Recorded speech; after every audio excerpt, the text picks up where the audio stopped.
بسم اللہ الرحمن الرحیم۔ معزز خواتین و حضرات، السلام علیکم۔ فتاوی آن لائن کے ساتھ آپ کا میزبان میاں طاہر حاضر خدمت ہے۔ اسلامی تعلیمات اور سوال و جواب کا یہ program Galaxy cable network کے تعاون سے براہ راست مرکز الحرمین الاسلامی ستیانہ روڈ فیصل آباد پاکستان سے ہر روز عصر تا مغرب آپ کی خدمت میں پیش کیا جاتا ہے۔ ریکارڈڈ پروگرام مختلف کیبل نیٹ ورک کے ذریعے دکھایا جاتا ہے۔ اپنے دینی مسائل کے حل کے لیے ہمیں کال کیجیے۔ کال کرنے کے لیے ہمارا ٹول فری نمبر ہے 08001117777۔ ٹول فری نمبر دوبارہ نوٹ کر لیجئے 08011117777۔ اور یاد رہے کہ یہ پروگرام رمضان المبارک میں گلیکسی کیبل نیٹ ورک کے تعاون سے براہ راست ہر روز عصر تا مغرب آپ کی خدمت میں پیش کیا جاتا ہے۔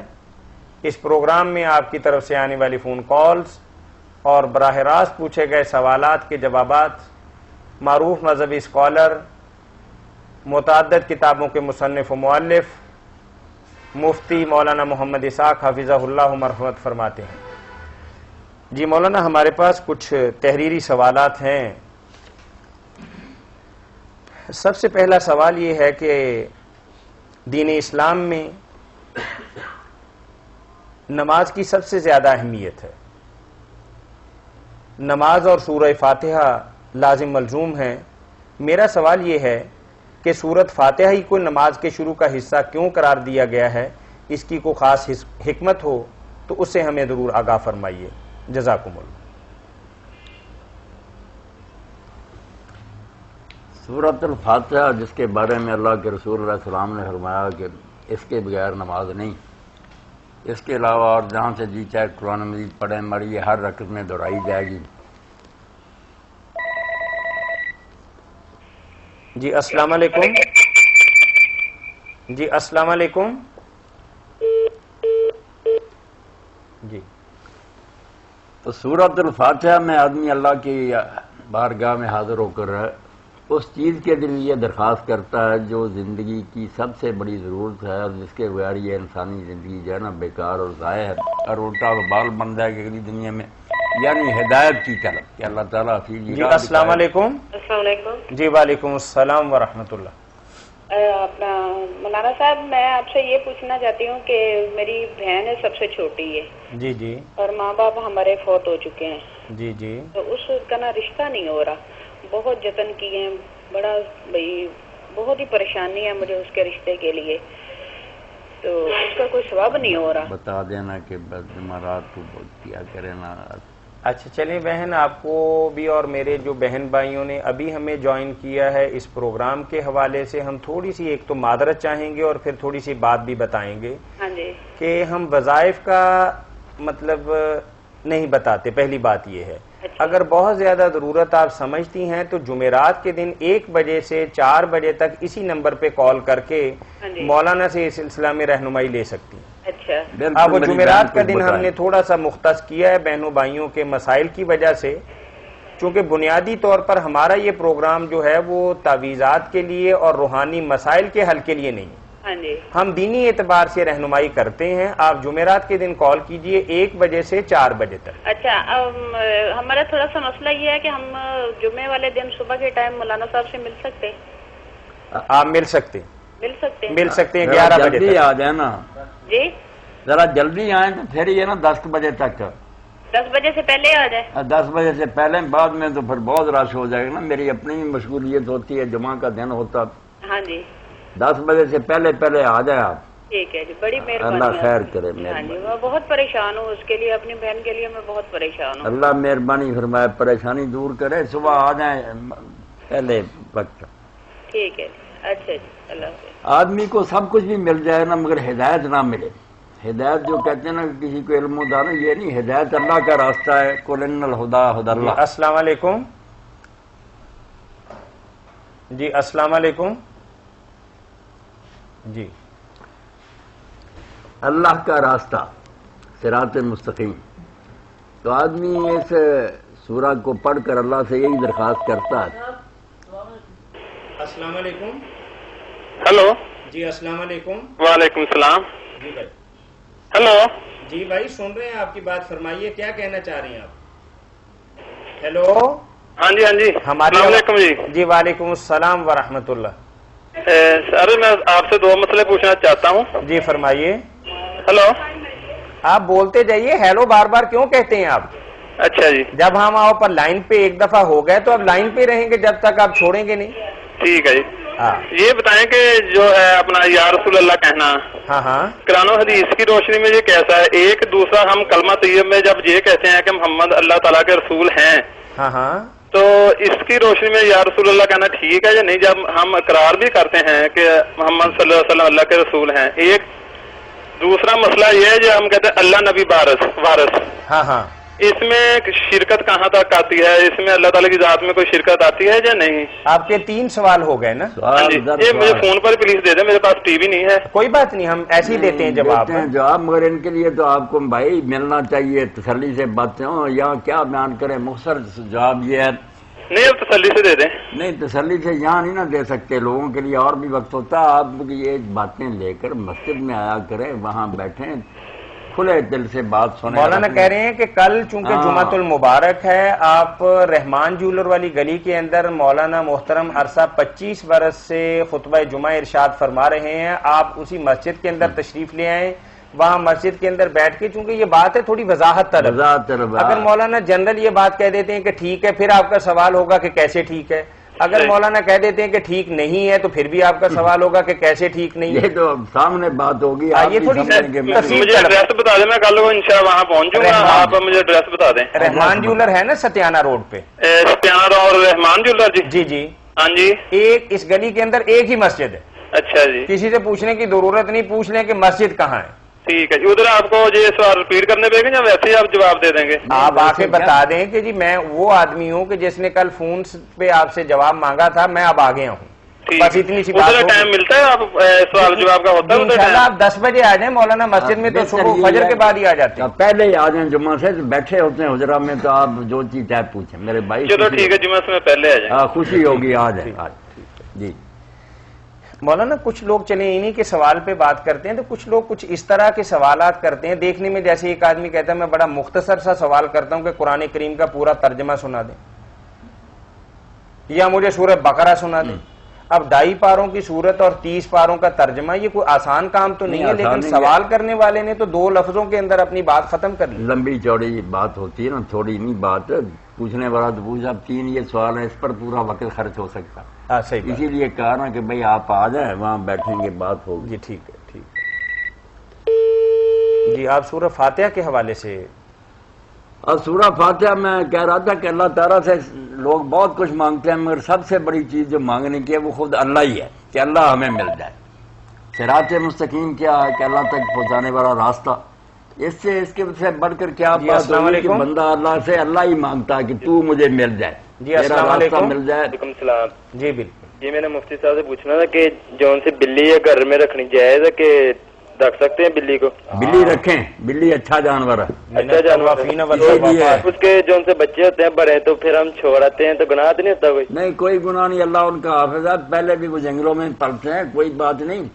جی آپ اس کو بلی کو رکھیں, اس کو خوراک اچھی دیا کریں, دودھ پلائیں. گھر میں وہ چوہے وغیرہ جو اس کو ختم کرے گی. اسی لیے آپ نے یہ خادمہ ہے نا ہماری, اس کا جھوٹا بھی پاک قرار دے دیا کہ اگر پانی میں یہ منہ ڈال دے یا دودھ میں تو وہ بالکل جائز ہی ہے, اس کو پی سکتے ہیں. ہاں بلی ٹھیک ہے, کتا نہیں, کتا بغیر ضرورت نہ رکھیں. مولانا رسم و رواج کے حوالے سے آپ مکہ مدینہ ماشاءاللہ گئے ہیں, تو آپ نے وہاں دیکھا ہوگا کہ بے شمار بلیاں ہر اچھے ہوٹل میں, ہر جگہ پہ آپ کو آپ کے قدموں میں لوٹ پوٹ کرتی نظر آتی ہیں اور بڑے پیار کے ساتھ پیش آتی ہیں. ہمارے ہاں کچھ بلیوں سے گھبراہٹ سی محسوس کی جاتی ہے بس فطری طور پر. وہاں بہت بلی ہے, وہاں آپ کسی ہوٹل میں کھانا کھانے کے لیے 10 منٹ کے لیے بیٹھ جائیں تو بلی آرام سے آپ کو دیکھتی رہے گی کہ کتنے نوالے کھا چکے اور کتنے باقی ہیں، اور شاید آخری نوالا میرے حصے کے اندر آ جائے گا. بڑی محبت کے ساتھ آپ کو دیکھے گی. وہ دینا بھی چاہیے، خود ہی نہیں کھاتے رہنا چاہیے. بلی اگر دیکھ رہی ہے یا کوئی جانور دے دینا چاہیے. نہیں، بالکل معصومانہ طریقے سے دیکھتی ہے. مطلب آپ نے یہ دیکھا ہوگا کہ وہاں بلیاں جو ہیں وہ بڑی بہتات کے ساتھ پائی جاتی ہیں، یعنی خود کفیل ہے سعودی عربیہ اس کام کے اندر تیل کے بعد. ماشاءاللہ بلی بہت. کبوتر بھی ماشاءاللہ انہیں مل جاتے ہیں وہاں پلے پلائے حرم شریف میں. وہ تو صرف حرم کی حد تک ہے مولانا، عام جگہ پہ تو نہیں. لیکن بلیاں تو آپ بدر میں رکیں، احد میں رکیں، ہر جگہ. یعنی راستہ یمبو کے مقام پر رک جائیں یا کسی اور جگہ پہ بھی آپ جاتے ہیں تو بلیوں کی آپ ماشاءاللہ بلی وہاں بہت ہے وہاں. بہت زیادہ بہتات دیکھیں گے، اور وہاں کے لوگ پیار بھی بڑا کرتے ہیں ان کے ساتھ. سورہ فاتحہ کا آپ سن رہے تھے، آپ اللہ سے مانگیں رزق دے، اولاد دے، مال دے. یہ سب گھٹیا چیزیں. اگر کہیں کہ مجھے وہ راستہ بتا جس پر میں چلوں، تو خوش عائد ہو جائے، تو مجھے مل جائے، انعبد اللہ ربی و ربکم ربکم ھذا صراط مستقیم، تو سیدھی راہ اصل میں اللہ کا راستہ جس پر چلنے سے اللہ ملتا. یہاں ایک حکایت میں دہرانا چاہوں گا کہ سلطان محمود غزنوی رحمۃ اللہ علیہ کو محبت سے ایاز سے تھا غلام ہی مگر پیار کرتے تھے. دوسروں نے شکایت کی کہ ایاز میں کیا خوبی ہے، تو ایک دن سلطان بیٹھ گیا اور جواہرات اور ہیروں کے ڈھیر لگا دیے اور اعلان کر دیا کہ جتنا جتنا کو لوٹنا چاہتا لے لے. سب نے وہ جواہرات کی طرف نہ دوڑ لگا دی، سمیٹنے لگے. جی السلام علیکم. وعلیکم السلام. جی بھائی. اب میں نے مولانا صاحب سے یہ پوچھنا ہے کہ یہ جانور چٹائی کے بنے ہوتے ہیں. جان ماز، جی بالکل چٹائی کے. اس کے پیچھے بھی وہ آ جاتی ہے نا گنبد جیسے بنا ہوا ہے. ہاں ہاں. تو وہ کہہ رہے ہیں کہ جو اس کے اوپر نماز نہیں تو ہوتی، اس کے نیچے کپڑا لگاؤ. اچھا. تو میں اس لیے میں نے جان ماز میں اب نماز پڑھنی چھوڑ دی. میں نے کہا پہلے مولانا صاحب سے پوچھ لوں. مولانا واقعی یہ اشکال آتا ہے کہ ہمارے ہاں جو جان ماز بنتے ہیں یہ شاید علاقہ غیر سے آتے ہیں. اس کی کچھ حیت قضائی ایسی ہے کہ جیسے ہم مسجد کی بے حرمتی کر رہے ہیں. ہاں جی. یعنی بعض اوقات ایسے لگتا ہے کہ روضہ اقدس ہے یا بیت اللہ ہے، اسی پہ ہمارے پاؤں بھی آ رہے ہیں، اسی پہ ہم سجدہ بھی کر رہے ہیں. تو اس سے کوئی تھوڑا سا بے حرمتی کا عنصر جو ہے وہ ہمارے سامنے اجاگر ہوتا ہے، اور بعض لوگ واقعی اسے استعمال نہیں کرتے. مولانا جی ٹھیک ہے. یہی سوال ہے نا آپ کا؟ جی ٹھیک ہے. ہاں بالکل. یہ بات تو بالکل درست ہے کہ یہ کافر ہی تیار کرتے ہیں، وہ ہم سے پیسے بٹورتے ہیں، ان کا مال مکہ مدینہ میں آ جاتا ہے، وہ ہم سے پیسہ لے کر اپنے گھروں کو چلے جاتے ہیں، ہم خوش ہوتے ہیں. تبرک لے تبرک وہاں کیا تیار ہوتا ہے؟ کافروں کی بنائی ہوئی چیزیں، اور وہ بناتے بھی ایسے ہی ہیں جیسے میاں طاہر صاحب اور آپ نے میری بہن کہا کہ ان پر پاؤں آئیں، ان کی بے قدری ہو، ان کے ذہنوں سے ان کا احترام ہی نکل جائے کہ روضہ رسول کیا اور مسجد نبوی کیا، یہ مکہ کیا ہے. تو بے ایمانوں کی نیتیں تو بری ہیں، اگرچہ ہماری تو نہیں ہوتی، مگر ان کا ارادہ یہی ہے کہ یہ رونتے رہیں، پاؤں تلے لیتے رہیں. باقی بات یہ ہے جو ہے نا کہ یہ جان ماز کپڑوں کے بنے ہوئے ویسے بھی امام ابن تیمیہ فرماتے ہیں یہ سجادے جو ہیں بدعت ہیں. اللہ کے رسول علیہ السلام نے ان پر نمازیں نہیں پڑھی. ہم مجبور ہیں کہ ہر جگہ بچھے ہوئے مسجدوں میں قالین بچھے، یہ کوئی طریقہ نہیں. اصل میں یہی ہے کہ یا نماز نیند پر ہو ننگی، یا کم از کم جو ہے نا یہ نباتات جو ہیں صفحے وغیرہ یہ ہونی چاہیے. یہ کپڑوں پر جو سجدے وغیرہ نا یہ تو عیاشی ہے کہ ہم اپنے ماتھے کو مٹی نہیں لگنے دینا چاہتے. کیا ہے یہ سجدے اور کیا ہے نمازیں؟ مولانا اب صورتحال یہ ہے کہ اذان ہوتی ہے تو بندہ کہتا ہے کہ فلاں مسجد کے اندر جاتے ہیں کہ وہاں کارپٹ بچھا ہوا ہے، بہت اچھا ماحول ہے. قریب والی مسجد کی بجائے دور والی مسجد میں صرف انہی سہولیات کی بنا پر جاتا ہے. یہ بندے اپنے آپ کو اللہ کے سامنے ذلیل نہیں کرنا چاہیے. وہاں بھی تکبر ان کے ذہن میں پھنسا ہوا ہوتا. حضرت عبداللہ ابن مسعود رضی اللہ عنہ نے ساری عمر زمین کے سوا سجدہ نہیں کیا، انہوں نے صف پر بھی نہیں کیا، ننگی زمین پر ماتھا لگاتے تھے کہ مٹی لگے. حضرت عمر بن عبدالعزیز رحمۃ اللہ علیہ کہا تھا کہ وہ جب ان کے لیے مسلح بچھاتے تھے لوگ تو وہ مٹی منگوا کر تھوڑی سی اس جگہ پر بکھیر لیتے تھے جہاں سجدہ کرنا ہوتا. جو لوگ سجدہ کرتے تھے، ہمارے کیا سجدے ہیں کہ قالین ہیں، فرش ہیں. اگلی بات پھر مولانا یہ ہے کہ حرمین شریفین جاتے ہیں تو ایران کے حجاج کرام اور عراق وغیرہ کے جو اہل تشیع جن کو ہم کہتے ہیں تو وہ اپنی بغل کے اندر ایک وہ کس خاص قسم کا جیسے مطلب کہنے کا کہ وہ ایک جائے نماز رکھتے ہیں، وہ چٹائی کے اوپر بچھا کے اس پر سجدہ کرتے ہیں، چٹائی پر سجدہ نہیں کرتے. چونکہ وہاں ان کی مجبوری ہے کہ چٹائیاں یا کارپیٹ پہلے سے بچھے ہوئے ہیں وہ اٹھوا تو سکتے نہیں، وہ نہیں اٹھوا سکتے، وہ تو حکومت کا کام ہے۔ اب وہ تیلیوں کا بنا ہوا جانماز عموماً ہر مرد عورت کی بغل کے اندر دبایا ہوتا ہے حرمین شریفین میں، حج کے دنوں میں، عمرہ کے وہ دنوں یہی میں۔ کرتے ہیں نا کہ زمین یا زمین سے اگنے والی نباتات یا ان سے بالکل اسی طریقے کی چیز ہوتی ہے، یہاں سرکی کی بنی ہوئی۔ طاہر میاں مجھے یہ واقعہ یاد آیا کہ یہ ایرانی لوگ ہی تھے وہاں، تو کر رہے تھے سجدہ، اس وقت اس طرح کے نہیں تھے جو سجدہ گاہ وہ رکھتے ہیں نا کہ ایک ٹکیا ہوتی ہے مٹی کی بنی ہوئی جس پر ماتھا لگ سکتا ہے، وہ رکھ لیتے ہیں سامنے، کم از کم ماتھا تو مٹی پر لگے، تو رکھ رہے تھے، آ گئے شرطے، انہوں نے کہا شرک شرک شرک۔ اب ان کے ساتھ تھے بہت بڑے عالم تھے، سورہ فاتحہ کی تفسیر لکھی، اگر مل جائے پڑھے تو پتہ چلے گا، جو سوال کرے فاتحہ ہے کیا، ہم بھی پڑھتے رہے مگر کوئی پتہ نہیں چلا۔ سید ابو القاسم الخوئی مرحوم، انہوں نے لکھا سورہ فاتحہ پر، وہ ساتھ تھے، انہوں نے کہا یار یہ اس پر سجدہ کرتے ہیں کارپٹ پر، ریشم پر، اس کو کر رہے ہیں، وہ شرک ہے؟ کہنے لگا نہیں، وہ تو صرف اس پر کرتے کرتے اللہ کو۔ اس نے بھی کہا یہ خاک پر سجدہ کرتے ہیں، خاک کو نہیں کرتے۔ سمجھایا نا جب کہ عقل سے کام لو کہ تین چیزیں ہوتی ہیں، ایک مسجود لہو کہ سجدہ کس کو کرتے، وہ اللہ کو کرتے ہیں، ایک ہے کہ مسجود علیہ کس چیز پر کرتے ہیں، وہ ہے جس پر آپ سر رکھیں گے، بے شک آپ جان مازوں پر رکھ لیں گے بیچارے مٹی پہ۔ جب سمجھایا کہ یہ جان مازوں پر اور ان ریشموں پر نہیں کرنا چاہتے، آج ہی انہوں نے کہا علامہ ہمیں سمجھ آ گئی، ہم اپنے رسالے میں اور اپنے ریڈیو پر بھی نشر کریں گے۔ مرکزی جی السلام علیکم۔ ہلو، السلام علیکم۔ جی وعلیکم السلام ورحمۃ اللہ۔ سر مجھے آپ کا ایڈریس چاہیے تھا، مجھے پتا کرنا تھا، میں نے کچھ سلسلے میں آپ سے ملنا تھا، تو آپ کا ایڈریس کہاں ہے اگر آپ سے ملا جائے تو؟ یہ میکڈونلڈ سے تھوڑا سا آگے ستیانہ روڈ پر گلبہار کی طرف 8واں کھمبا گن کے رائٹ پہ دیکھیں گے تو میکڈونلڈ سے رائٹ سائڈ، میکڈونلڈ سے آپ پہلے اپنا رخ تعین کر لینا کہ آپ کہاں جا رہے ہیں، یا تو شہر جائیں گے یا پیپلز کالونی یا بٹالہ کالونی، آپ ستیانے کی طرف جائیں گے، ستیانے کی طرف، ٹھیک ہے۔ تو 8واں کھمبا گن کے رائٹ پہ دیکھیں گے تو فتاوی آن لائن مرکز الحرمین الاسلامی کا بورڈ اور بینر لگا ہوا ہے۔ اچھا، جی آپ کو مرکزی اسلامی کا؟ جی جی ٹھیک ہے، thank you. Thank you sir. جی مولانا، فاتحہ کے متعلق مولانا بات مکمل ہوگی کہ مولانا چلیں تو بات تھی کہ وہ لوگ سارے ہیرے جواہرات لوٹنے لگے۔ ہیلو جی السلام علیکم۔ بات نہیں ابھی ہو رہی ہے، پوری وعلیکم ہو رہی ہے۔ السلام جی۔ جی وعلیکم السلام۔ مولانا صاحب سے جی بات کرنی ہے۔ جی مولانا صاحب ہی آپ بات کر رہے ہیں؟ مولانا صاحب میرا بیٹا 6 ماہ ہوئے باہر گیا ہوا ہے، تو وہ پہلے مطلب وہاں کام 1 ہفتہ اس نے کیا، تو ان کا جہاں کام کرتا تھا ہوٹل والوں کے ساتھ گورنمنٹ کا کوئی تنازع بن گیا۔ ہاں ہاں جی وہ اب فارغ بیٹھا ہے، وہ کہنے لگے کہ ہم نے مقدمہ کیا ہوا ہے عدالت میں، اب پتا چلا کہ کوئی مقدمہ نہیں کیا ہوا، وہ تو ویسے ہی بیٹھے ہیں۔ وہ بچہ ادھر بہت پریشان، وہ کہتا ہے کہ مولانا صاحب سے کچھ پوچھیں کہ مجھے کوئی وظیفہ بتائے۔ میری بہن پہلے بھی بہن کو بتایا، ان ساری باتوں کے لیے نا وظیفوں کے لیے آپ جمعہ رات کا ہی دن ہوگا، یہی نمبر ہوگا، 1:30 بجے سے لے کر نا 3:30 بجے تک کر۔ جی میں نے 3-4 دفعہ کیا، آپ نہیں ملے۔ میں وہیں تھا مسجد میں، آپ کا فون نمبر ہوتا تو مجھے سنتا، فون تو میرے پاس کیا فون آپ سے وہ نہیں ملے، طاہر بھائی ملے تھے پہلے میری بیٹی کو، آپ نہیں ملے۔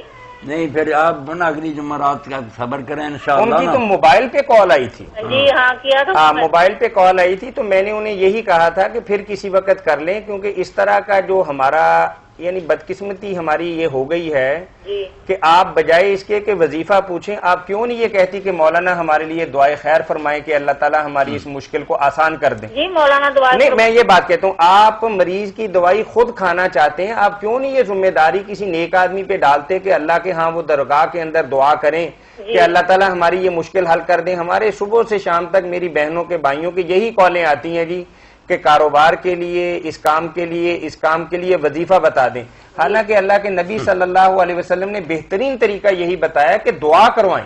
جی آپ دعا سے کر دیں مولانا صاحب۔ جی انشاءاللہ کریں۔ میں دعا بھی کروں گا، مگر بہن اگر تو آپ چاہتی ہیں نا کوئی وظیفہ تو بس وہ وقت جو ہے نا جمعرات کا دن 1:30 بجے سے لے کر 3 بجے تک اس وقت کر لیں، اسی نمبر پر انشاءاللہ کچھ بتا بھی دوں۔ جمعرات کے دن اسی نمبر پہ کال کریں۔ اللہ تعالیٰ مہربانی فرمائے، پریشانی دور کرے۔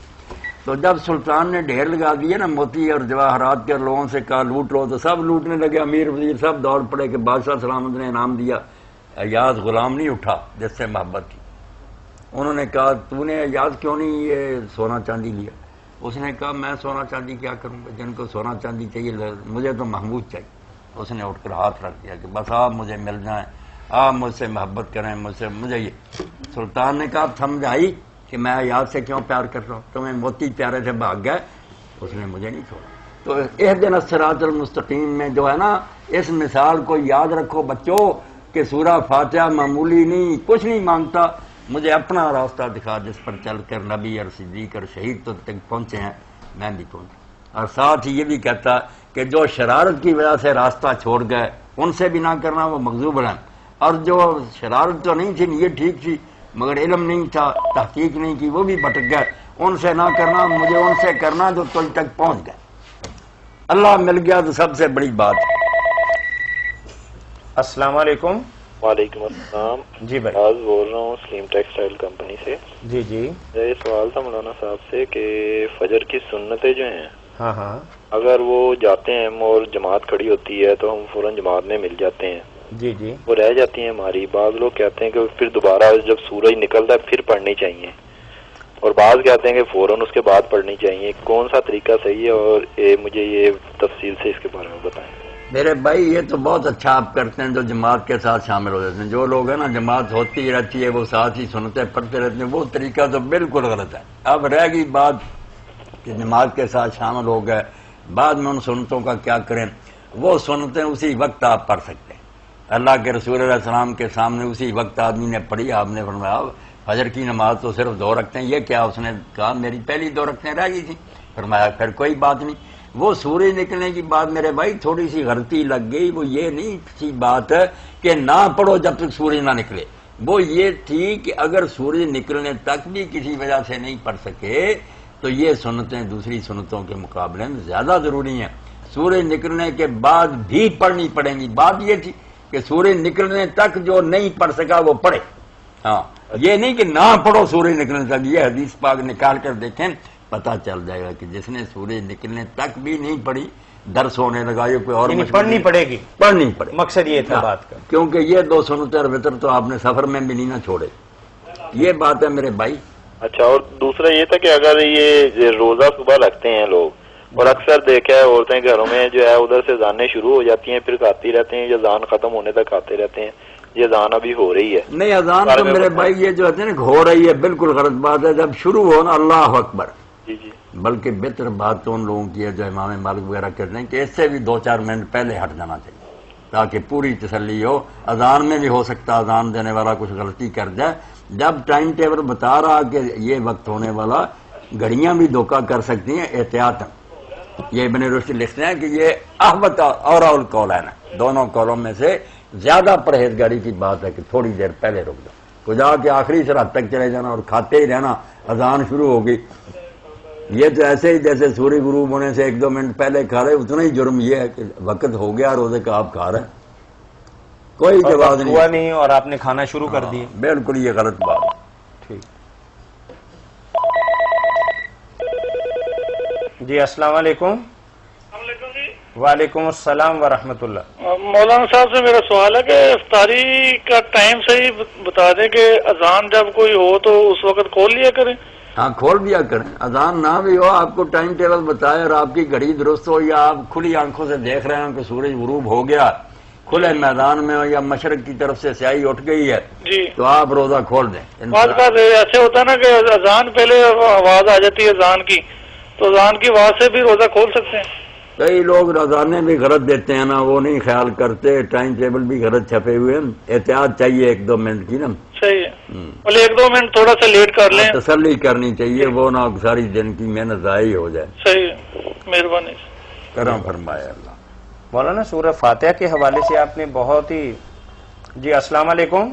السلام علیکم طاہر صاحب۔ جی وعلیکم السلام ورحمۃ اللہ۔ طاہر صاحب، مولانا صاحب سے میں نے پرسوں سوال کیا تھا کہ ڈاکٹر غلام جلانی برق صاحب کے حوالے سے، ہاں ہاں، آپ میں لکھا کہ اللہ کی عادت، شاید آپ نے اس کتاب کا حوالہ اللہ بھی کی دیا۔ عادت کا ذکر تو میں نے اسے مزید اسٹڈی کیا تھا تو اس میں انہوں نے حوالہ دیا تھا حضرت یونس علیہ السلام کا بھی جی جی ایک، اور دوسرا پچھلی جو قومیں گزری ہیں جس کا قرآن میں ذکر آتا ہے جی جی، کہ ان کو اللہ تعالیٰ نے ان کے گناہ کی وجہ سے ہلاک کر دیا۔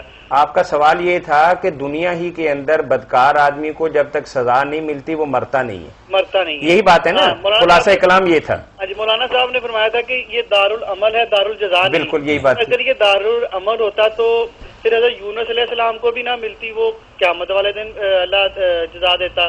تو جو قرآن میں اللہ تعالیٰ نے فرمایا پچھلی قوموں کے بارے میں تھوڑی سی وضاحت فرما دیجیے. نہیں میرے بھائی، کئی باتیں گڑبڑ ہو جاتی ہیں. بات یہ ہے کہ جب نبی کسی قوم میں مبعوث ہوتا ہے نا اور وہ اتمام حجت کر لیتا، اللہ تعالیٰ کی طرف سے یہ اعلان ہو جاتا، کیا کوئی شک نہیں رہا سمجھانے میں، یہ ضد سے نہیں مان رہا ہے ورنہ کسر پوری ہو گئی. پھر اللہ تعالیٰ ان پر عذاب نازل کرتا ہے، وہ بھی ان کے اعمال کی پوری جزا نہیں، وہ ختم کر دیے جاتے ہیں. جو کرتوتیں انہوں نے کی وہ تو میرے بھائی آگے جا کر بھوگے، یہ مر جانے سے وہ سزا تو نہیں مل گئی. یہاں ان کا صرف خاتمہ ہو جاتا ہے. یہ نہیں ہوتا کہ پیغمبر آئے اور وہ دین اپنا پوری طرح پہنچا لے پھر عیش کرتے رہے لوگ. دو ہی راستے رہ جاتے ہیں، یا ایمان لائیں، ایمان نہیں لاتے تو پھر اللہ تعالیٰ صفا ہستی سے انہیں نابود کر دیتا. اس کے لیے بھی اللہ نے دو طریقے رکھے ہیں. اگر نبی کے پاس طاقت نہیں ہوتی، ساتھی تھوڑے ہوتے ہیں، تو اللہ اپنی طرف سے کوئی عذاب نازل کرتا ہے، آسمانی یا زمینی. اور اگر ساتھی ہوتے ہیں پھر جہاد کا حکم ہوتا ہے کہ مسلمان کی تلوار ہی اللہ کا ہے کوڑا، ختم کرو. اس لیے مکہ معظمہ والوں کو بھی نوٹس دے دیا گیا تھا کہ اب 4 ہی مہینے ہیں، ایمان لے ورنہ تمہارا ستیاناش کر دیا جائے گا.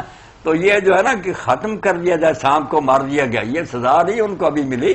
سزا تو جو ساری عمر وہ کرتوتیں کرتے رہے، وہ دفتر بنا ہوا ہے وہاں بھگتیں گے. صرف اللہ ان کا استحصال جڑ کاٹ دیتا، ختم کر دیتا. اور یہ جو بات تھی نا وہ یہ تھی کہ یہاں کوئی کلیہ نہیں کہ نیکوں کو انعام ملے اور بدوں کو سزا، یہ نہیں، دارالجزا اس طرح نہیں. باقی اللہ کی طرف سے آزمائش کے طور پر جو مصیبتیں آتی ہیں نا وہ نیکوں پر بھی آ جاتی ہیں، جس سے ان کی غلطیاں معاف ہوتی ہیں، ان کے درجے بلند ہوتے ہیں، ان کے صبر کا امتحان ہوتا ہے. بروں پر بھی آتی ہیں، ان کو تھوڑی بہت اللہ کی طرف سے سرزنش ہوتی ہے، کان کھینچا جاتا ہے کہ اب بھی باز آ جائیں، اور نہیں باز آتے تو کئی مرتبہ ان کی جڑ بھی کاٹتی جاتی ہے قوموں کی جیسے.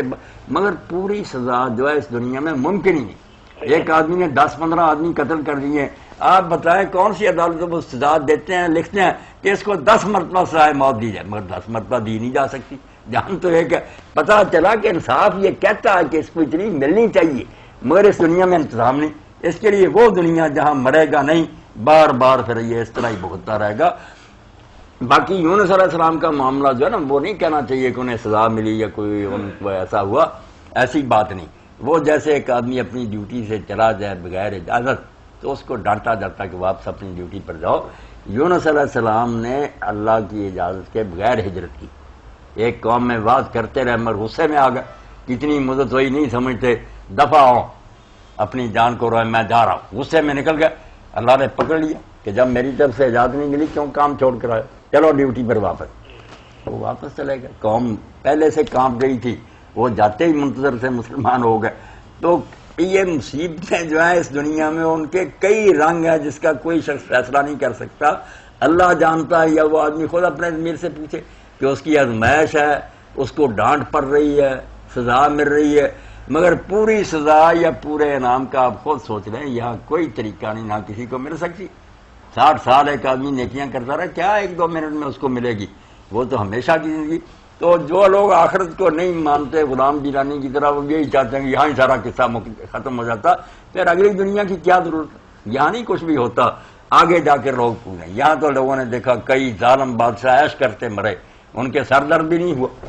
کئی نیک لوگ جو ہیں پھانسیوں پر لٹکا دیے گئے. بات واضح ہوگی بھائی. جی بہت شکریہ. چلیں بہت شکریہ جی مولانا، آپ کی بہت خوبصورت بات تھی کہ اگر ایک آدمی میرے ذہن میں ذرا صبر کرے، ایک شعر آیا وہ نکل گیا تو غلط ہو جائے گا.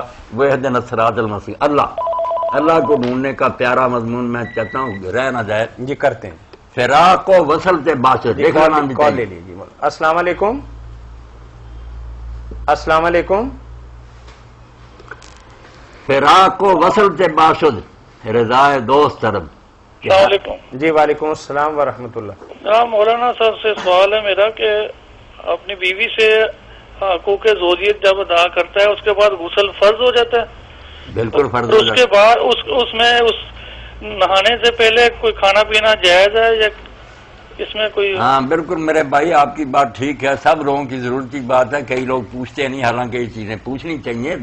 طہارت اور نجاست شرم میں تو کوئی شرم نہیں ہے نا جی. نہیں اور یہ چیزیں علماء کو بھی چاہیے بتائے، یہ تو روزانہ کی ضرورت کی چیزیں. تو اس سلسلے میں ایک تو یہ بات ہے کہ غسل فرض ہو جاتا ہے، مگر غسل اسی وقت فرض نہیں، یہ نہیں کہ بس فوراً ہی غسل کرے. کبھی اللہ کے رسول علیہ السلام پہلے وقت ہی آپ کو غسل کی حاجت ہو جاتی تھی، غسل کر کے سوتے تھے، بہت اعلیٰ طریقہ. کبھی صرف استنجا کر کے وضو کر کے سو جاتے تھے، یہ 2 نمبر. کبھی پانی کو ہاتھ ہی نہیں لگاتے تھے، ویسے ہی سو جاتے تھے، یہ 3 نمبر. یہ بھی امت کو آسانی دے دی. صبح اٹھ کر نہا رہے تھے. اس لیے ایک مسئلہ تو یہ ہو گیا کہ آدمی لیٹ بھی کر سکتا ہے، مگر نماز سے پہلے نہانا ہوگا جب نماز پڑھنی. اچھا چلیں بات واضح ہوگی بھائی. کھانا پینے کا متعلق، ہاں کھانے پینے کی بات، ہاتھ دھو کر آپ نہ کھانا پینا کھا سکتے ہیں. اگر سحری کا وقت بھی تنگ ہے سحری کھا سکتے ہیں، ویسے بھی کھانا پینا کھائیں پیئیں سب جائز ہے. کھانے پینے کے لیے غسل کی ضرورت نہیں. ٹھیک، بڑی مہربانی.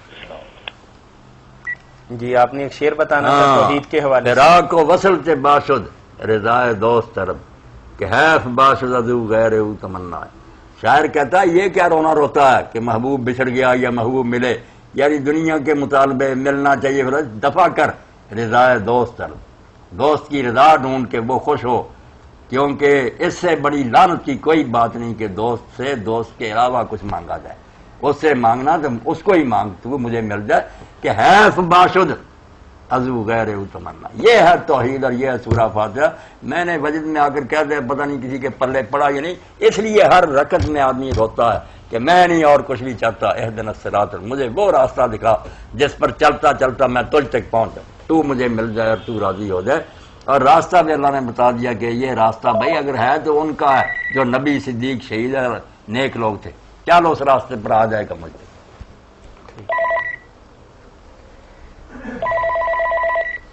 جی السلام علیکم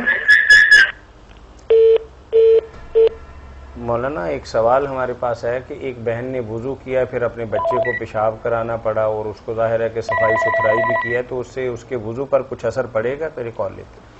جی السلام علیکم. السلام علیکم. جی وعلیکم السلام. میاں صاحب کیسی طبیعت ہے؟ ملک شاہد حمید میں احمدآباد سے بات کر رہا ہوں. جی بھائی فرمائیے بھائی. کیسی طبیعت جناب؟ خیریت؟ الحمدللہ.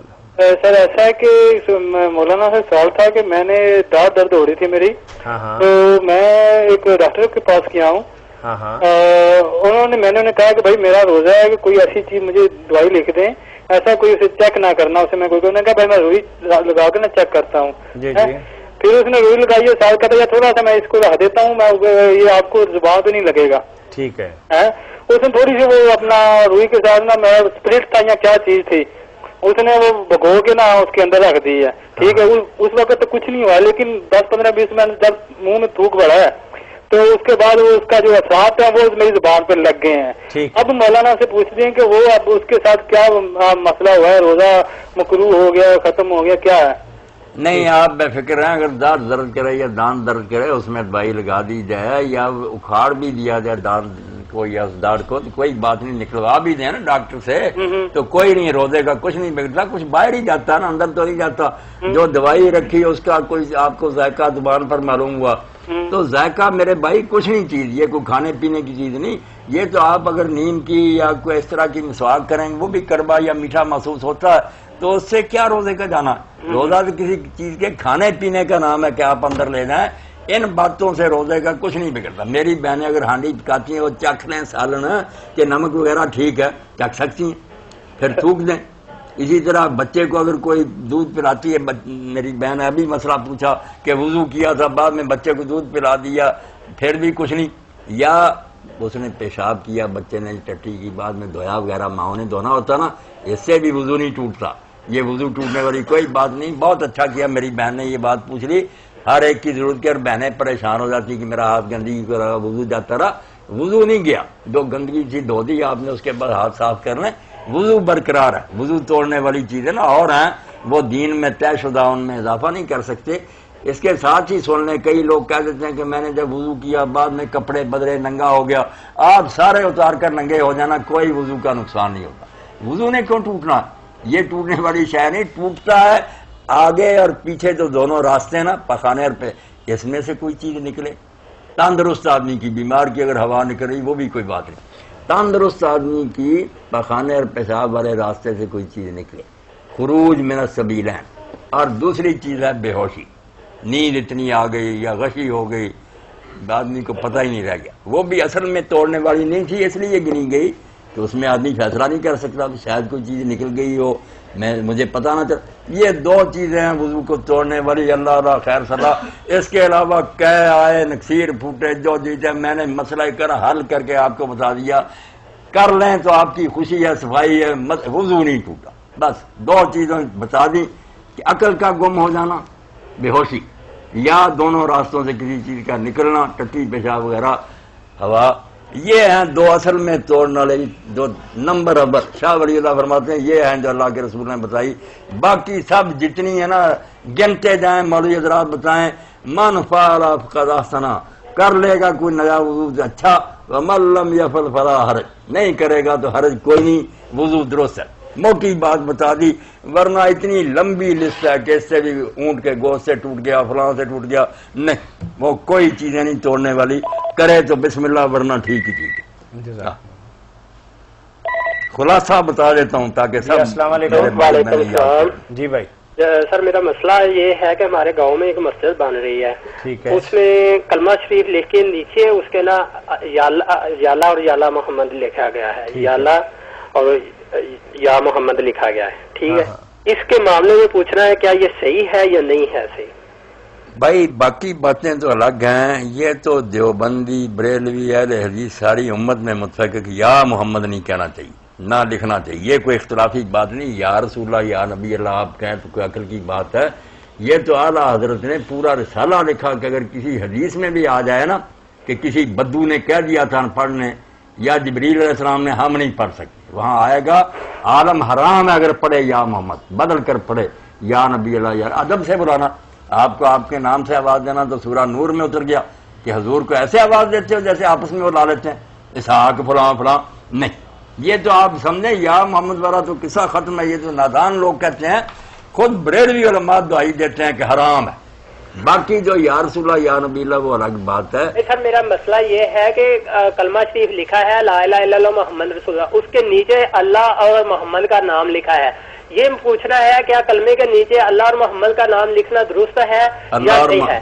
اللہ اور محمد کا نام تو جتنا جی چاہے لکھیں، پیارے ہی پیارے، ان ناموں سے بہتر نام کی بات ہو رہی ہے کہ یا اللہ اور یا رسول اللہ ہوتا تو بات کچھ اور ہوتی، یا محمد نہیں لکھنا، یہ آپ جا کر ہر عالم سے پوچھ لیں جو علم والا بتائے گا، یار اس کو چھوڑو، یہ تو حضور کے سامنے میں روک دیا گیا تھا کہ آپ کو اس طرح نہ آواز دیا کر، یا رسول اللہ بول سکتے ہیں، یا رسول اللہ وغیرہ بول سکتے ہیں، وہ بھی درود شریف میں کہ آپ الصلاۃ والسلام علیکہ یا رسول اللہ پڑھیں اور سمجھیں کہ اللہ کے فرشتے پہنچا رہے ہیں، بسم اللہ دن رات پڑھتے رہیں، اور جو مدد کے لیے پڑھیں گے کہ یا رسول اللہ ہمیں رزق دے، ہمیں شفا دے، دین ہی جاتا رہے گا، تباہ ہو جائیں گے۔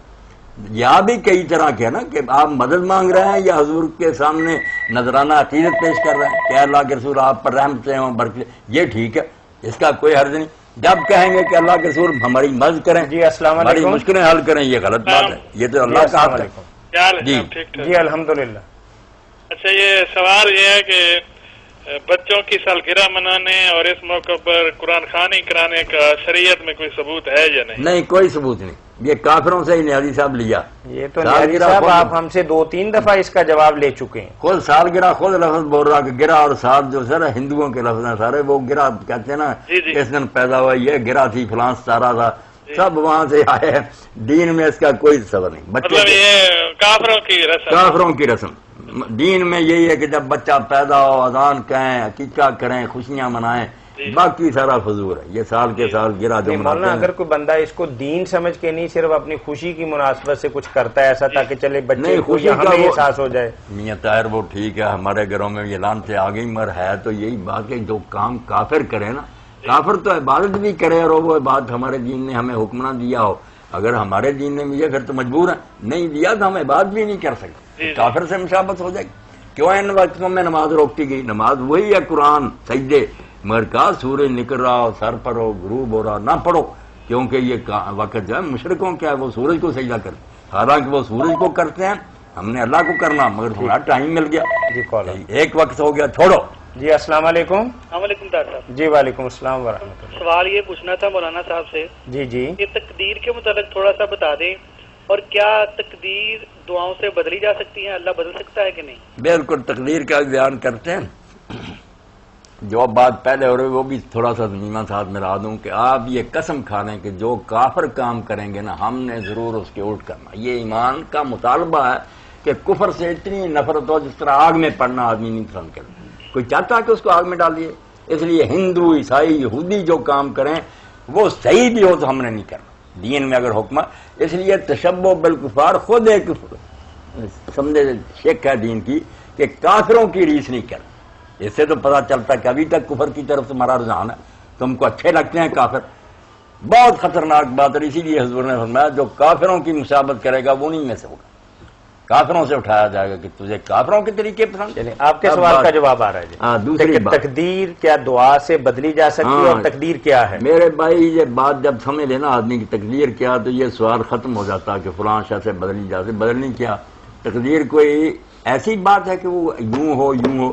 تقدیر ہے اللہ کے علم کا نام کہ جو کچھ ہونا اللہ تعالیٰ سب کچھ جانتا اور کچھ نہیں, نہ کسی کو مجبور کرتے ہیں. جو ہم بول رہے ہیں اس وقت اللہ جانتا کہ یہ بولیں گے. تقدیر اللہ کے علم کا نام ہے. اللہ کے علم میں سب کچھ ہے کہ یہ بیمار ہوگا پھر دوائی کھائے گا ٹھیک ہو جائے گا, بیمار ہوگا دعا کرے گا ٹھیک ہو. بدلنا نہیں, وہ دعا خود جو ہے تقدیر میں. تقدیر اللہ کا مکمل علم ہے میرے بھائی. اس میں ادھورا تو نہیں کہ اللہ کو صرف یہ پتا دعا کرنے کا نہیں پتا کہ یہ دعا کرے گا. اسی لیے یہ بالکل سوال سیلف کنٹراڈکٹی ہے. ایس میری بات کو جو فالو کر لیں گے نجات پا جائے. کوئی بدلتی نہیں, تقدیر ہی اپنا کام کرتی جاتی ہے. پہلے بھی تقدیر تھی, دعا بھی تقدیر ہے, اس کے نتیجہ میں شفا ہوگی وہ بھی تقدیر ہے. اللہ کا علم کامل ہے, ادھوری نہیں بات اللہ کے علم میں کہ کچھ جانتا کچھ بعد میں پتا چلتا. سب کچھ جانتا جو کچھ ہوگا. اس لیے بدلنا کیا ہے, وہ دعا بھی خود تقدیر میں. کشمیر کے ایک راجا نے, مولانا انور شاہ کشمیری فرماتے ہیں کہ پوچھا ایک مسلمان عالم سے تقدیر بدل جاتی؟ انہوں نے کہا راجا صاحب بدل جاتی ہے اگر در تقدیر باشد. اگر وہ بدلنا بھی تقدیر میں ہو, پہلے ہی ہو کہ بدلنا ہے, اگر ہو کہ نہیں بدلنا کوئی چیز نہیں بدل سکتی. اس لیے جو بدلنا کہتے ہیں نا تقدیر کو, ان بیچاروں کی عقل بہت ناقص ہے. وہ سمجھے اللہ تعالیٰ کو ادھورا علم ہے, کچھ پہلے جانتا تھا کچھ ہم نے کہا تو پتہ آیا لگا اس کو. ایسی بات نہیں. یہ بات اگر سمجھ میں آ گئی دوستوں کے تو مسئلے حل ہیں. کوئی چیز نہیں بدلتی تقدیر کو. تقدیر میں سب کچھ پہلے سے ہی ہے کہ یہ ہوگا اور اس کے بعد یہ کرے گا پھر یہ نتیجہ نکلائے گا. بدلنا اس میں کیا؟ صحیح بات.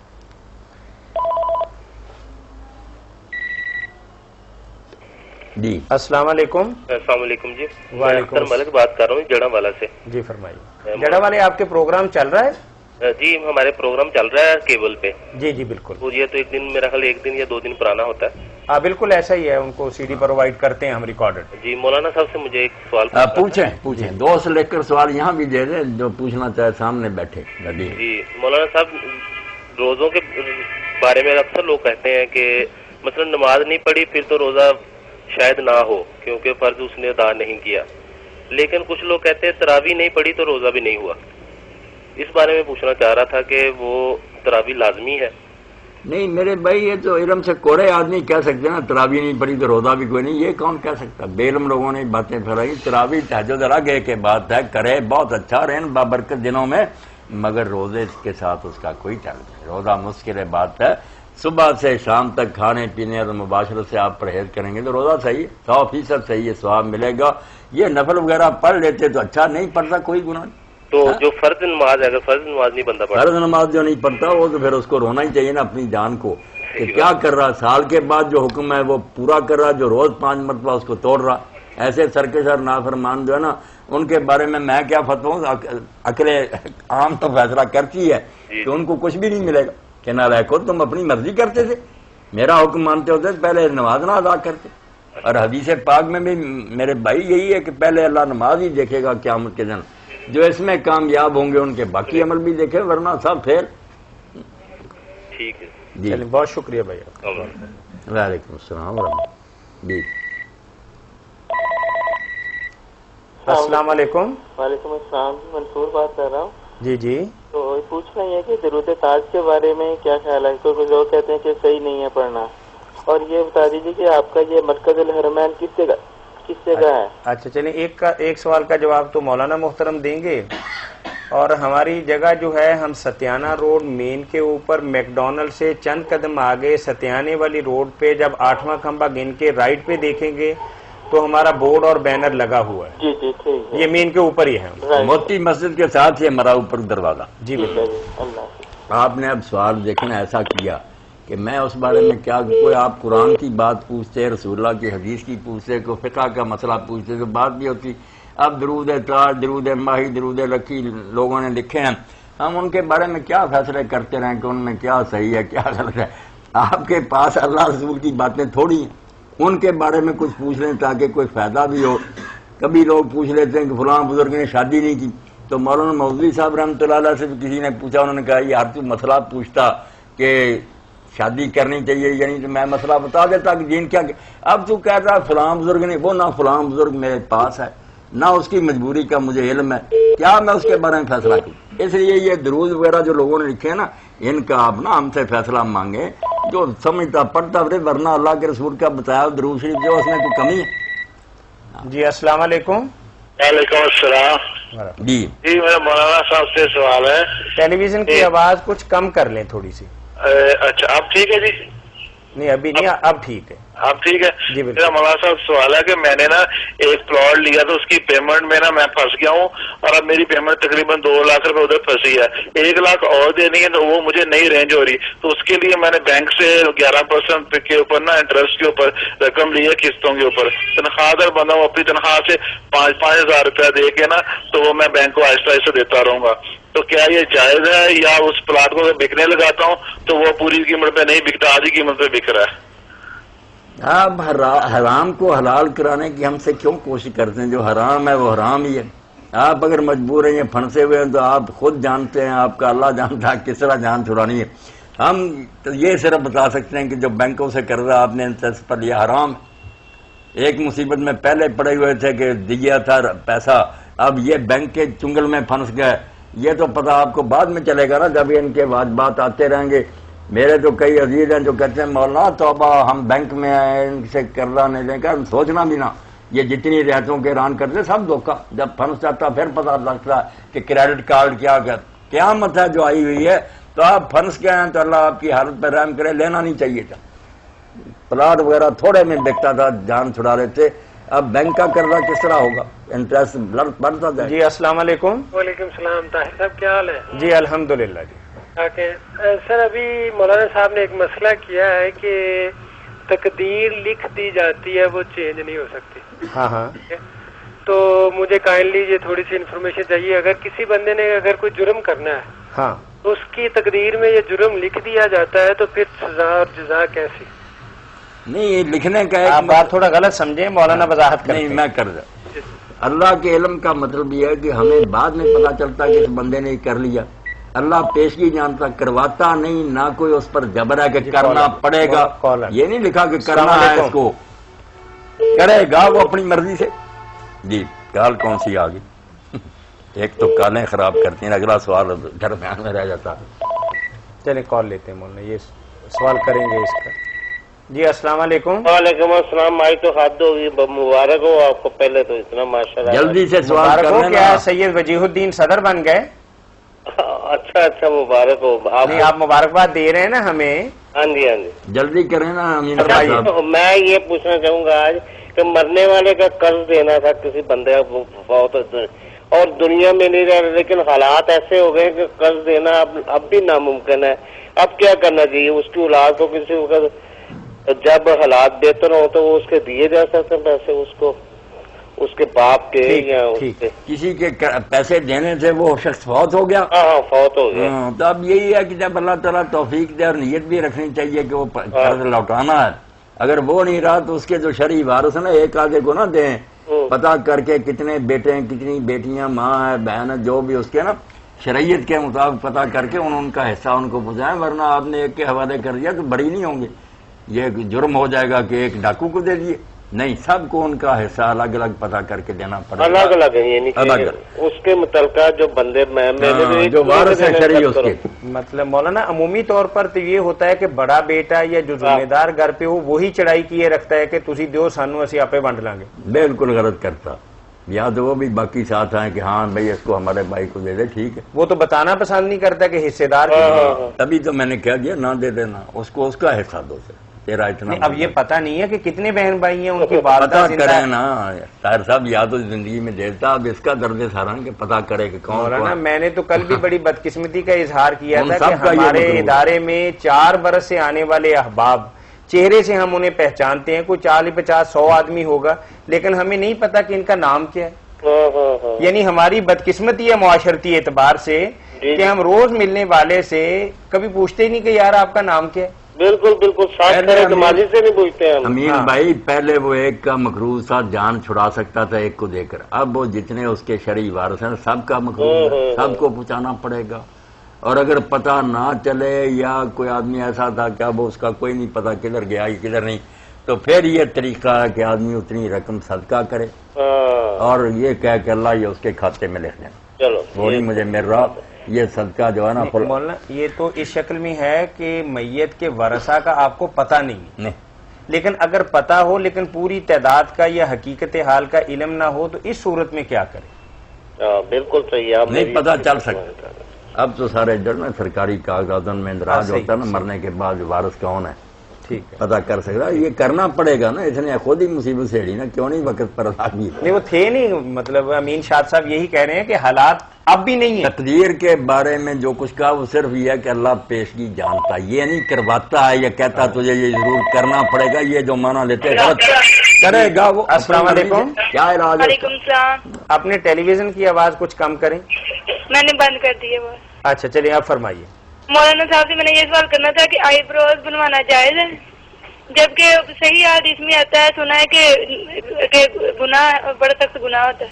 بچی جب آپ نے صحیح حدیث میں پڑھ لیا تو پھر کیوں بنوانی ہے؟ نہ بنوایا کریں نا، آپ مجھ سے کیا مور لگوانی ہے، پھر یہی بات ہے کہ نہ بنوائیں۔ مولانا صاحب میرے میاں کو پسند ہے۔ نہیں بہن، آپ نے سوال کچھ تھوڑا سا بدل کے کیا، اپنے علم کا بھی اظہار کیا اور ساتھ ہم سے سوال بھی نہیں، پوچھا۔ آپ نے سوال ٹیلی ویژن کی آواز بند کریں نا آپ پہلے۔ مسئلہ تو بتا دیا کہ حدیث میں پڑھا، صحیح حدیث آپ میں نے خود ہی فرمایا کہ میں نے یہ پڑھ لیا ہے۔ نہیں میں نے پڑھا نہیں ہے، میں نے سنا ہے، اس لیے میں نے سوال کیا۔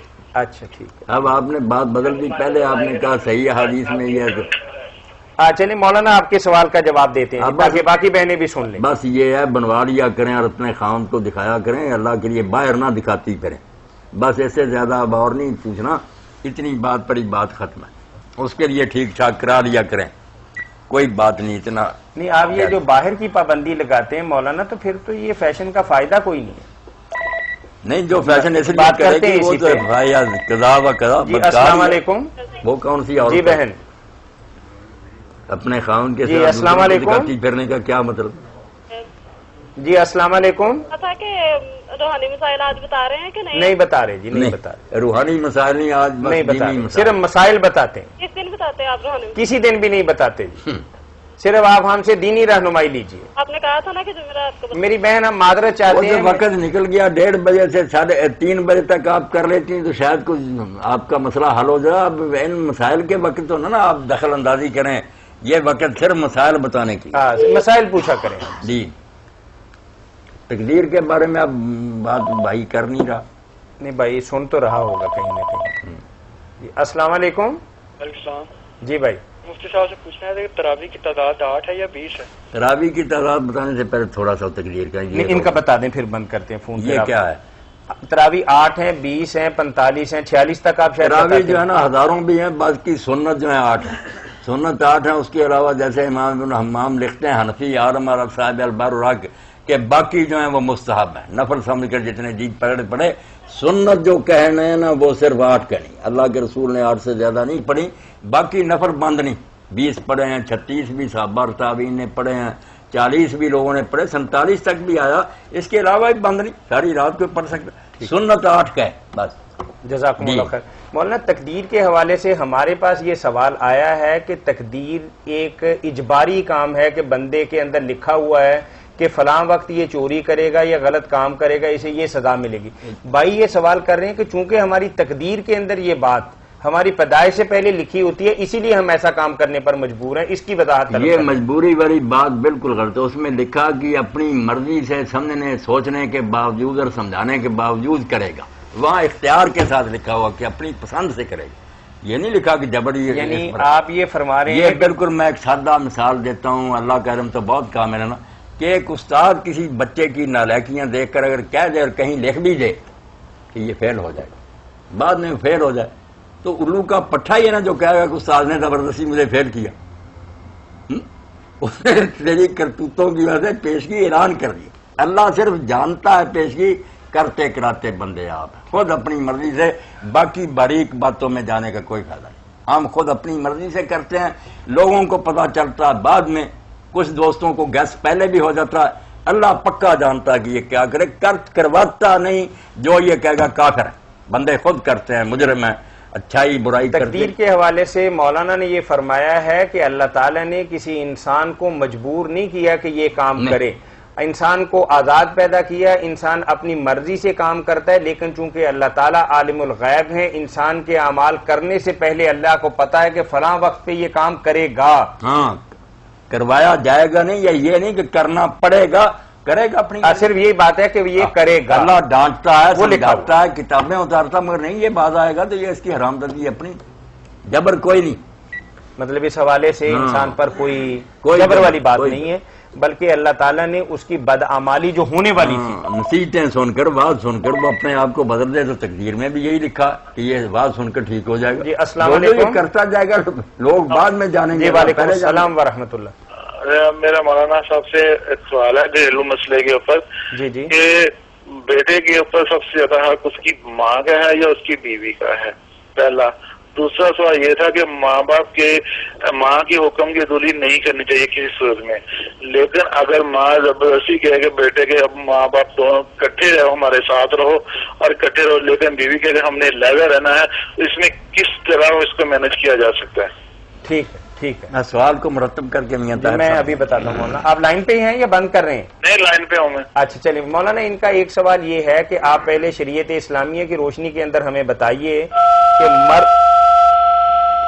مرد جو ہے جب اس کی شادی ہو جاتی ہے تو اب ظاہر ہے کہ دین تو ہمیں یہی بات بتاتا ہے کہ بار بار ماں کا حق زیادہ ہے، لیکن شادی کے بعد بچوں کی ماں سمجھتی ہے کہ میرا اس مرد پہ زیادہ حق ہے. تو آپ سے وضاحت طلب کر رہے ہیں کہ حق کس کا زیادہ ہے، اب وہ بات کس کی مانیں گا اور کس کی زیادہ خبرگیری کرے گا؟ نہیں، بات تو ہے کہ خام ماں باپ جو ہے نا وہ رکھنا ہی چاہتے ہیں اپنے ہاتھ میں کہ ہم نہیں یہ صدارت چھوڑیں گے اور یہ وردی نہیں اتاریں گے.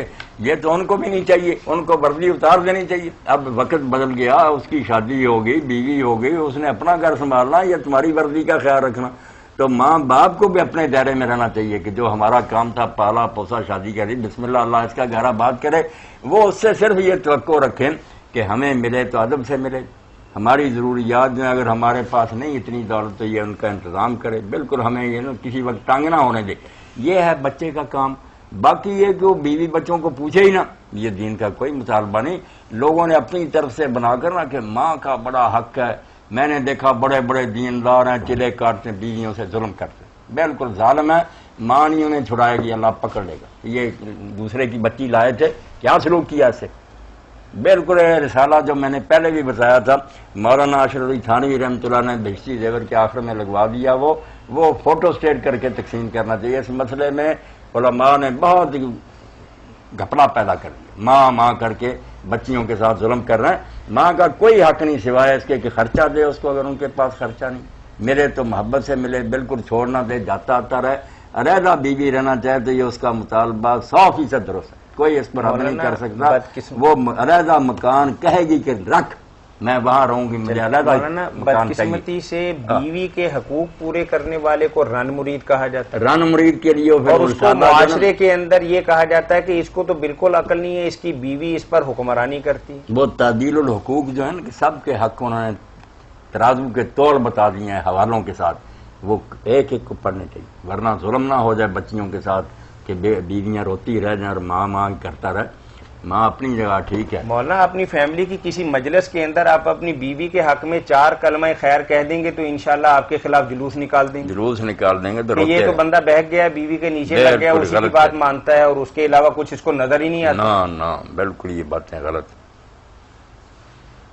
تو آپ نے دوسرا سوال ان کا یہ تھا کہ اگر ماں باپ کہتے ہیں کہ زبردستی ہمارے ساتھ ہی رہو، الگ نہیں ہونا، بچہ ماں باپ کے حقوق بھی پورا کرتا ہے لیکن والدین اس کو اپنے سے جدا نہیں کرنا چاہتے بیوی بچے ہونے کے باوجود بھی، تو اس حالت میں شریعت کوئی ان کو یہ حق نہیں دیتی. ان کا یہ مطالبہ نہیں ماننا چاہیے.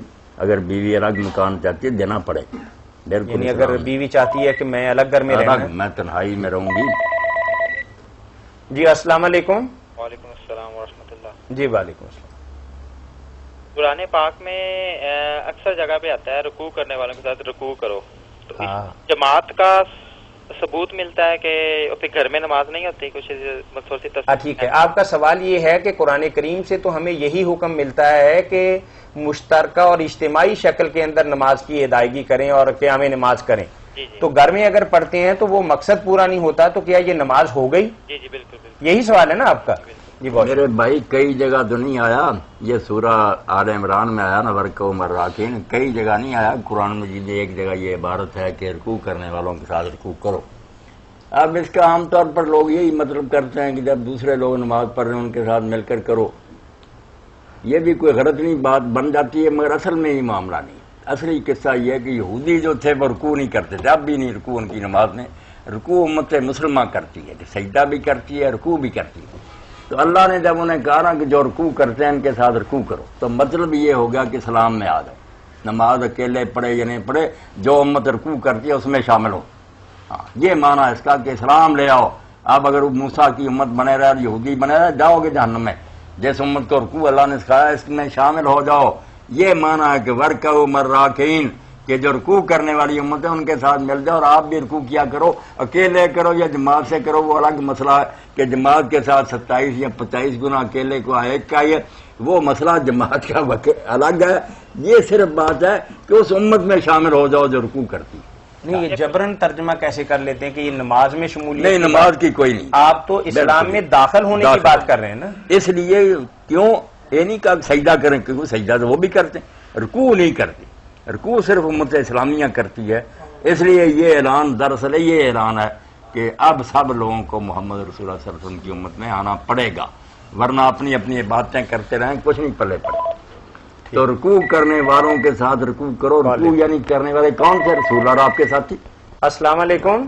وعلیکم السلام. جی بھائی، اس امت میں شامل ہونے کی یہ فرمائیے بھائی، کیا پوچھیں گے آپ ہم سے؟ میں نے پہلے بھی فون کیا تھا نماز تراویح کی تعداد کے بارے میں، تو مولانا نے بتایا ہے بھائی 8 سنت ہیں. آپ فون بند کر گئے تھے شاید، یہ کٹ گئی تھی کال. اب اس کے ساتھ آپ نے کچھ کہنا تو بسم اللہ کہہ رہے ہیں. 8 سنت ہیں آپ نے پڑھی. یہ ایک ایسی بات ہے جس کو کوئی جٹلاتا نہیں. مناظرہ بعض لوگ اور شرارتی جو ہے ان کا کوئی علاج نہیں، ورنہ دیوبندی بزرگ بریلوی بزرگ سب مانتے ہیں کہ اللہ کے رسول علیہ السلام کی نماز وہی تھی جو آپ سارا سال پڑھتے تھے. تہجد کی نماز 11 ہی رکھتے تھی. یہ مولانا احمد یار خان گجراتی مرحوم بھی جب تراویح پر رسالہ لکھتے ہیں اس میں شیخ عبدالحق محدث دہلوی رحمۃ اللہ علیہ کے حوالہ سے لکھتے ہیں مدارج کہ تحقیق ہم یس کہ نماز رسول اللہ کی نماز صلاۃ تہجد بود، کوئی الگ نماز ایک بھی نہیں رکعت اور آپ نے پڑھی، یہ لمبی پڑھتے. اسی مسئلے سے پوچھنا تھا کہ اکثر لوگ جب ہم 8 پڑھ کے نکلتے ہیں تو بڑی وہ باتیں بھی نہیں، وہ غلط باتیں کرتے ہیں. 8 پڑھ کر اگر کوئی چلا جاتا ہے تو سنت پڑھ لیا. کہتے ہیں آپ ہمیں حوالہ دیں کیونکہ سنت پڑھنا 20 ہے، آپ لوگ بدعت کرتے ہیں. تو ملنے ٹیلی فون پہ تو نہیں دے سکتے نا، آپ کو کتاب دکھا دیں. وہ کہہ رہے ہیں لوگ مجھے نہیں دکھانی سر، آپ نے میں تو آپ کے بعد مانتے تھے تو آپ کو فون کرتا ہوں. آپ اگر حوالہ چاہتے ہیں نا میں سارے بزرگوں کا دے دوں گا، بڑے بڑے حنفی اور علماء جنہوں نے تحقیق کے بعد کہا یار حق یہ ہے کہ اللہ کے رسول نے 8 پڑھی ہیں وہ سنت کہلائیں گی، باقی صحابہ اور تابعین نے 20-36 پڑھی ہے وہ مستحب اور نفل کرائیں.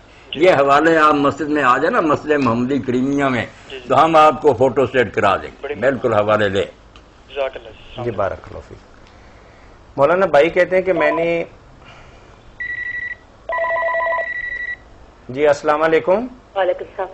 جی بھائی جو تسی تقدیر دا مسئلہ کیتا ہے، ہاں بچے بھی تو بڑے پریشان ہو گئے.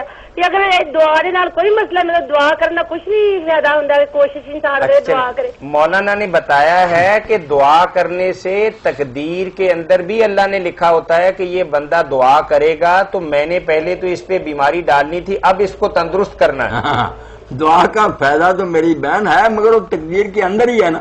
دوائی کھانی بھی تقدیر کے اندر. جو سوال تھا نا کہ تقدیر کو کوئی شاید بدل سکتی ہے، اس کو میں نے کہا کہ یہ نادان لوگ کرتے ہیں کیونکہ تقدیر کی ادھوری بات ہے.